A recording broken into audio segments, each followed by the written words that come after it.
Bonjour à tous et bienvenue dans cette vidéo de débriefing de la journée du 18 décembre 2020 sur le système Full King Cintiq. Merci à vous pour tous ces likes et tous ces commentaires sympathiques. Surtout ne vous arrêtez pas, c'est très encourageant et en plus ça permet à la chaîne de eh bien, tout simplement se développer. Alors un grand merci pour vos pouces bleus et pour tous vos commentaires. Allez, c'est parti pour le débriefing. Donc ici, on avait un setup de divergence que j'avais commencé à regarder dans la vidéo précédente. Donc qui se termine ici au niveau de sa priorité. Donc on attend 15 chandeliers avant de prendre une autre alerte. Alors c'est ici que ça se passe, setup de divergence à la baisse. La validation, eh bien, vous voyez la ligne de tendance, qui est ici. Le chandelier qui valide, c'est celui-là. Et vous voyez que derrière, eh bien, on fait le yo-yo. Bon, bah, c'est quelque chose qui sort à très peu de points ou à BE, hein.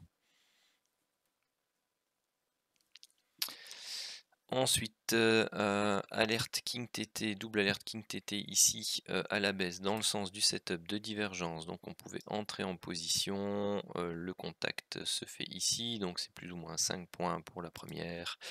Et c'est plus ou moins 20 points pour la deuxième. Ensuite, que se passe-t-il? Rien de particulier, rien de particulier. Le setup de divergence ici, mais qui a été stoppé à BE depuis longtemps, atteint son objectif 2 ici pour ceux qui auraient été plus patients. Donc on attend 15 chandeliers avant de prendre ou de valider un autre setup. Le setup qui sera validé, c'est le setup... non, il n'y a plus de divergence ici, puisque on fait un plus bas. Donc là, il n'y a rien à se mettre sous la dent. Ici non plus, puisqu'on est à contre-tendance. On n'est pas en zone de range long terme. La tendance est neutre à baissière, donc on n'entre pas contre cette tendance.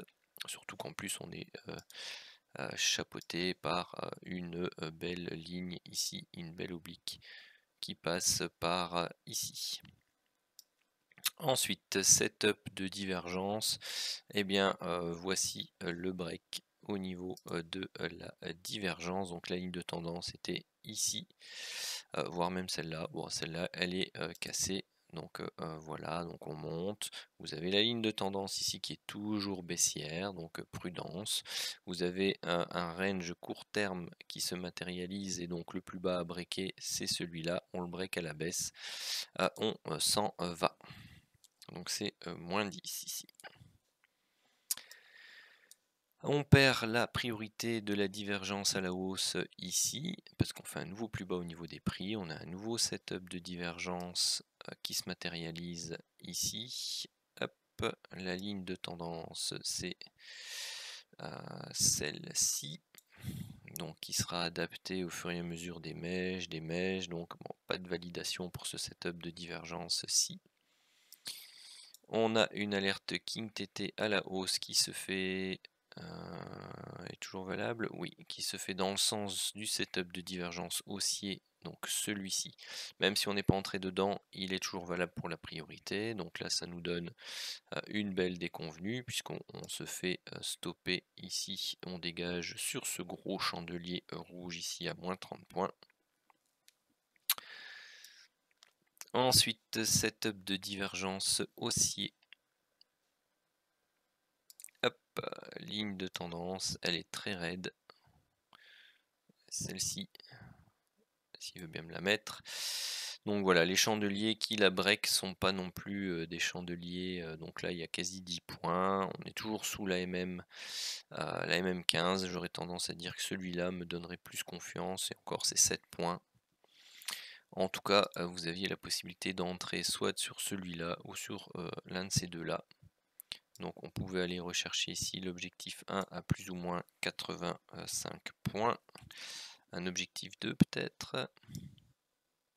Non, on est stoppé ABE là-bas. Alerte King TT dans le sens du setup de divergence à la hausse, donc on pouvait entrer en position ici, aller rechercher un contact qui se fait plus ou moins là. Donc c'est un contact très rapide, hein. Bon, après vous avez le break ici de la ligne de tendance, donc vous pouviez laisser courir jusqu'au vrai contact ici à plus ou moins 20 points.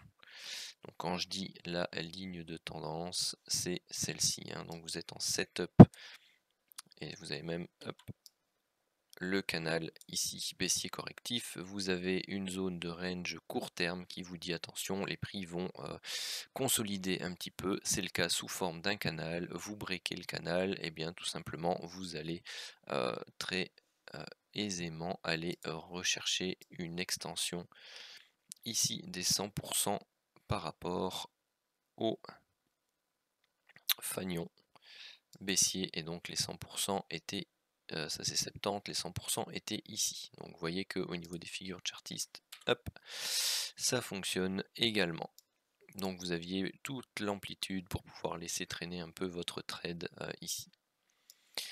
Ensuite, nouvelle alerte à la hausse, toujours dans le cadre d'un setup dans le même sens que le setup de divergence haussier qui est ici. Donc celui-là, on monte, on redescend, on monte. Vous voyez un peu toutes ces mèches là, donc à la cassure ici par le bas. Où est-ce qu'il va? Non, non, non. Il me met pas. Je pense que c'est la cassure ici de façon de ce point bas là. Ici, on s'en va, moins 35 points. Alors, on constate ici tout de suite une journée un peu plus délicate que les journées précédentes. Ah, pardon. Ici, on pouvait pas. Pourquoi? Parce que vous étiez en setup de divergence à la hausse qui se matérialise ici également. Hop, celui-ci. Et donc, on devait attendre une validation qui n'aura pas lieu, puisqu'ici on adapte la ligne de tendance à cette mèche là, chandelier trop petit, et donc on en arrive là, et puis on continue ici, et vous avez votre ligne de tendance en fait qui est celle-ci, qui définit d'ailleurs votre canal baissier ici, hein, vous voyez. Hop. Donc on ne pouvait pas entrer ici, et il n'y a aucune des deux divergences à la hausse qui permettait de valider une entrée. Ensuite, alerte King TT ici, mais avec le setup de divergence, donc on attend une validation. Celle-ci est une validation propre, donc on pouvait entrer en position là, c'est de la latéralisation. Dès qu'on a l'occasion de sortir ABE de ce machin, on s'en va. Nouveau setup de divergence qui est validé ici. Donc je parle de celui-là. Vous avez ici la baisse, vous avez le chandelier qui valide l'extraction. Vous avez ici on monte, on descend, on monte, on s'approche, on descend. Même si vous laissiez, on n'était pas stoppé. Puis de toute façon, l'objectif 1 était repris là à 20 points. Derrière, vous pouviez avoir l'objectif 2 ici à 85 points. Si vous l'aviez loupé, vous aviez ici une deuxième occasion d'entrer en position, mais c'était après 21h30, donc celle-là je ne la compte pas.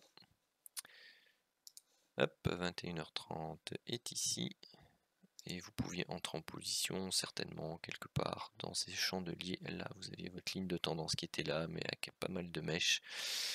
Au pire, vous aviez ici le break de ce niveau-là, hein, la hausse, le pullback et le break, mais on est en zone grisée. Ensuite, c'est ici que je veux vous emmener. On va terminer la semaine du 18.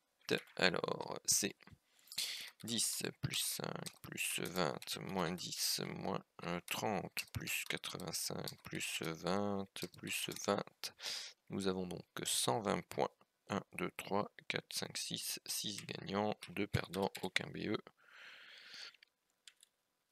Hop, ici, on avait donc 25 moins 40 plus...